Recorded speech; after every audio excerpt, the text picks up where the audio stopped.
जानवर भी तुमसे ज्यादा वफादार होता है। तुम सिर्फ कुत्ते हो। जिसकी हालत देखकर घर के नौकर और सिक्योरिटी गार्ड्स भी मजाक उड़ाते थे।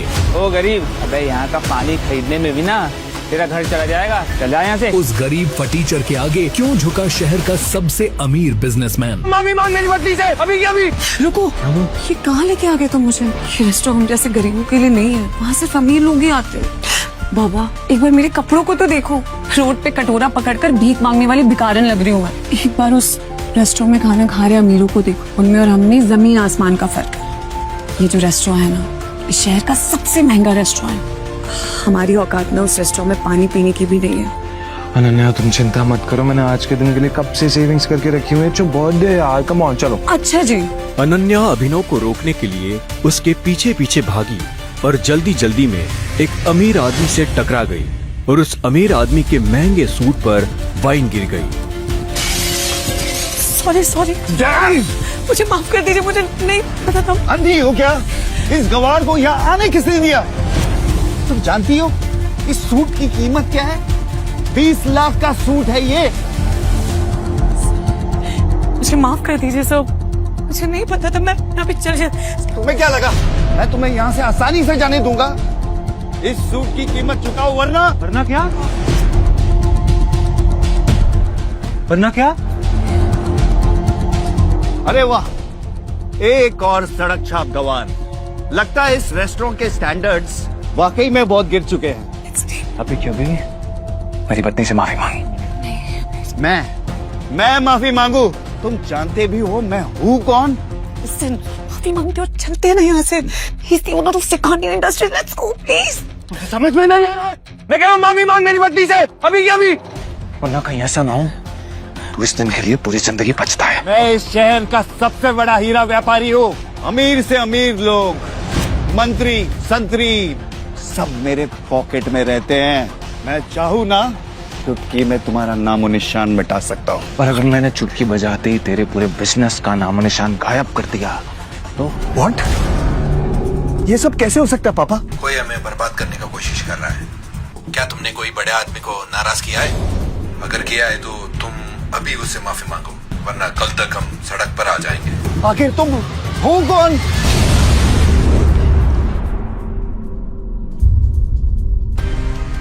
अभिनव एक घर जमाई था और अपने ससुराल के सभी छोटे बड़े काम किसी नौकर की तरह करता था। अरे ओ निठल्ले जमाई, यहाँ पैर दबा, बहुत दर्द हो रहा है। सासू माँ, मुझे कहीं जल्दी पहुँचना है, मैं आके आपके पैर दबा दूंगा। अरे ओ निठल्ले, आज तक चवन नहीं तो कमाई नहीं तूने।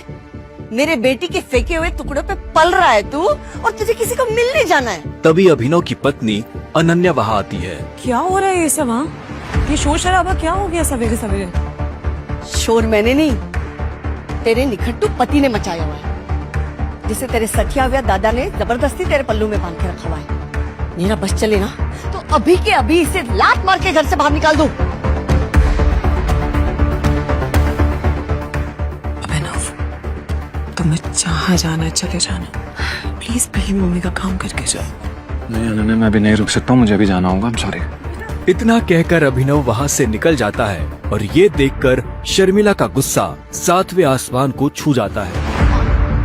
थोड़ी देर बाद अभिनव मुंबई शहर की सबसे बड़ी 5 स्टार होटल सैफायर पर पहुँच गया था, लेकिन वहाँ भी उसका स्वागत कुछ ठीक नहीं होता। जेब में चवन्नी नहीं है, इस होटल में क्या खाना खाने आया है? अबे यहाँ का पानी खरीदने में भी ना तेरा घर चला जाएगा, समझा? चल निकल यहाँ से।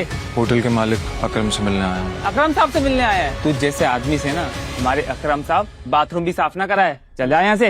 होटल की लॉबी में इतनी भीड़ क्यों है? पता नहीं सर, कोई भिखारी है, बोल रहा है कि उसे आपने बुलाया। उठाकर फेंको उसे बाहर। अकरम की बात सुनते ही तुरंत 4 गार्ड्स अभिनव की तरफ बढ़ते हैं और उसे वहाँ से उठाकर बाहर ले जाने लगते हैं। गार्ड्स अभिनव को अकरम के सामने से ही उठाकर ले जा रहे होते हैं कि तभी अकरम की नजर अभिनव के हाथ में पहनी अंगूठी पर जाती है और उसके बाद जो होता है उसे देख वहाँ खड़े सभी लोगों की दुनिया हिल जाती है। छोड़ो इसे। सर, अभिनव के हाथ में उस अंगूठी को देखते ही अकरम उन गार्ड्स को रोकता है।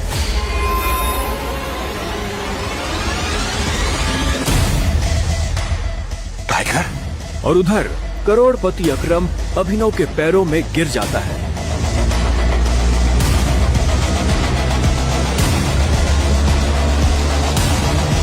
मैंने तुम्हें पहचाना नहीं, मुझे माफ कर दो टाइगर। अभिनव ने अकरम के मुंह से ये शब्द सुना तो वो हैरान हो गया।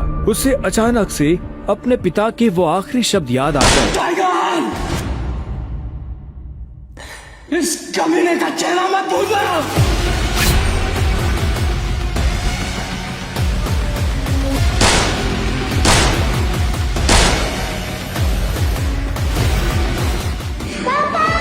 अभिनव गुड़गांव में रहता था और डिलीवरी बॉय का काम करता था।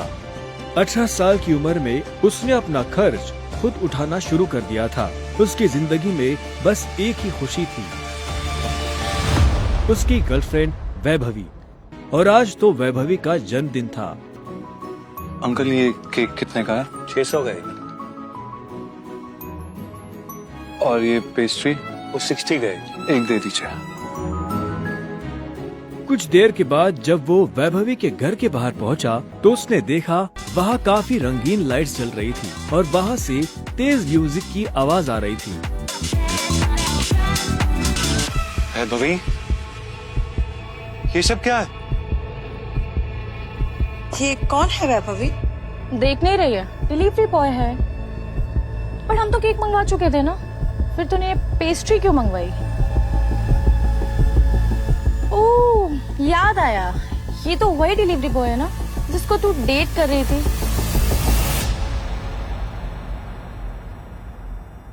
ओह कम ऑन यार वैभवी, तेरा स्टैंडर्ड इतना गिर जाएगा मुझे नहीं पता था। Babe, happy birthday babe. Abhinav Deven को अच्छी तरह से जानता था। वो एक बड़े बाप का लड़का था और हर वक्त वैभवी के आसपास मंडराता रहता था। देवेन को यहाँ देखते ही अभिनव का दिमाग खराब हो गया। उसके हाथ में एक बड़ा सा गिफ्ट था। उसके आगे अभिनव के हाथ में लटकी पेस्ट्री की थैली कुछ भी नहीं लग रही थी।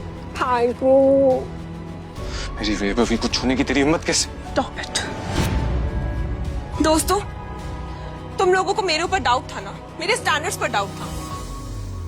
अब बताती हूँ मेरे स्टैंडर्ड्स क्या है। मैं तुमसे ब्रेकअप कर रही हूँ। What? और नहीं तो क्या, बेचारी कब तक तुझ जैसे गरीब के साथ ऐसी आधी पेस्ट्री खाती रहेगी। मत तो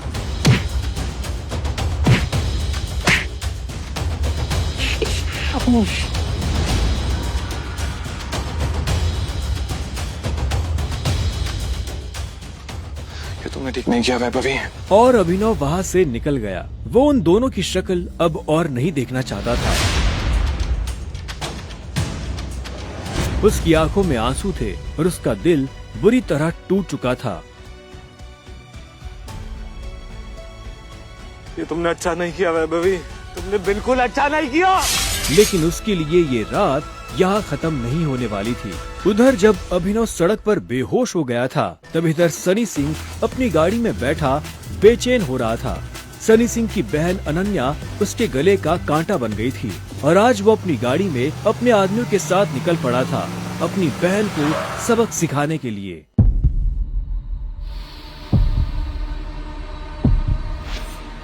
जल्दी करो, गाड़ी में डालो इसे।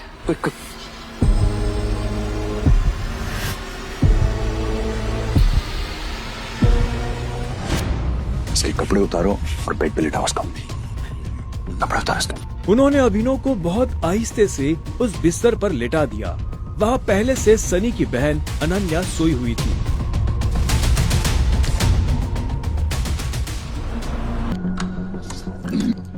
कौन हो तुम? तुम मेरे कमरे में क्या कर रहे हो? तुमने मेरे साथ क्या किया?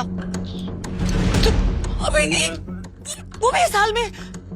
छी छी छी छी छी छी छी, शेम ऑन यू बहना। भाई मुझे नहीं पता, भरोसा करिए।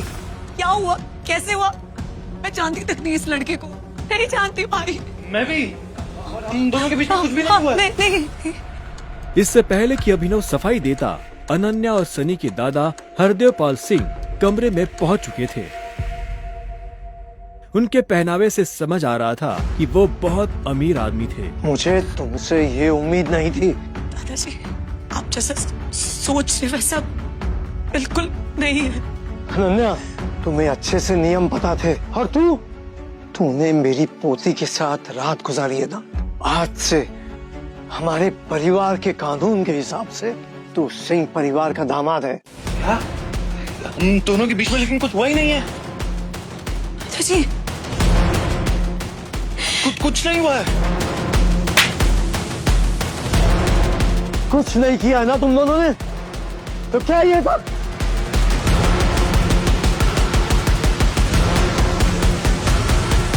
इससे पहले कि अभिनव कुछ समझे, हरदेव के आदमियों ने उसे मारना शुरू कर दिया था। अभिनव हरदेव की उम्र का लिहाज कर रहा था, इसलिए उसने अपने आप को रोक लिया था। अनन्या, इसे हॉस्पिटल भेज देना, ताकि शाम को अकरम की पार्टी में आने के लिए ठीक ठाक से तैयार हो जाए। और याद रखना, मुझे शाम को अकरम की पार्टी में ये तुम्हारे साथ जरूर नजर आना चाहिए। क्यों मेरी जिंदगी बर्बाद कर दी तुमने? क्यों? अभिनव के पास इस सवाल का कोई जवाब नहीं था। वहां जाकर अभिनव शाम को होने वाली पार्टी के लिए तैयार होने लगा। अभिनव का अंदाजा सही था, अनन्या का घर काफी बड़ा था। वो एक अमीर परिवार की लड़की थी। जितना अभिनव महीने का कमाता था, उतने की अनन्या ने सैंडल्स पहनी हुई थी। अकरम का घर किले जैसा था, जिसके चारों तरफ बाउंसर्स बंदूकें लिए खड़े थे। जैसे ही अनन्या और अभिनव अंदर आए, तो इतने में उसकी नजर देवेन से टकरा गई।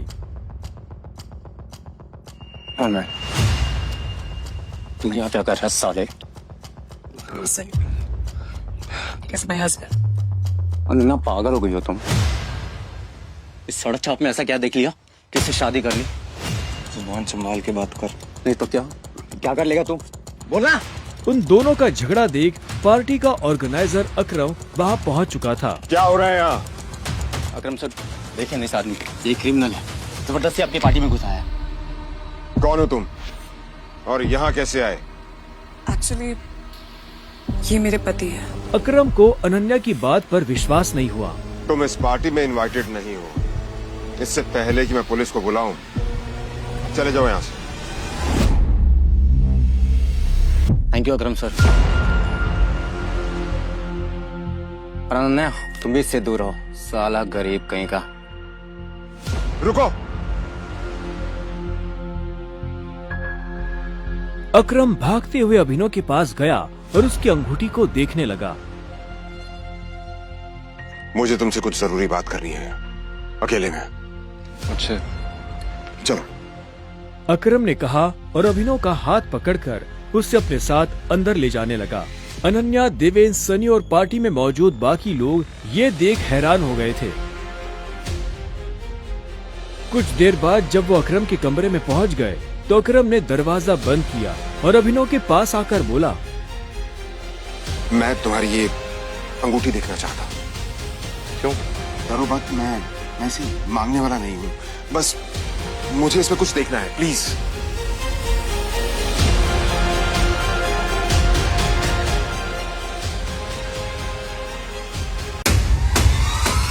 आगे की कहानी जानने के लिए नीचे दिए गए लिंक से डाउनलोड करें पॉकेट FM ऐप।